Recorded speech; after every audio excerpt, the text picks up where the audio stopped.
এটাই কি জীবন? রাতের ঘুম হারাম করে, রাতের ঘুম ঝড় বৃষ্টি তুফানে কাটিয়ে সে কামাই রুজি করছে। ইচ্ছা করে যে পরিবারের সাথে দেখা করি, ইচ্ছা করে যে পরিবারের সাথে যা রাতটা কাটায়, কিন্তু কেন কাটাইতে পারে না? দেখবেন ওই পরিবারে অবশ্যই একটা ছেলে নয় একটা মেয়ে অনার্স শেষ করতেছে, আর নয় বিশ্ববিদ্যালয়ে চান্স পেয়েছে, পড়ারত অবস্থায় রয়েছে, তাদেরকে টাকা দিতেই হবে। এমন একটা পরিস্থিতি, তাদেরকে টাকা দিতেই হবে।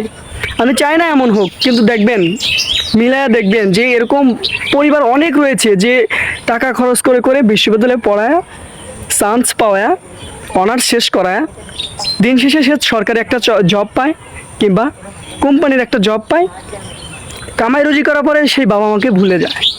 এটাই হচ্ছে কষ্টকর।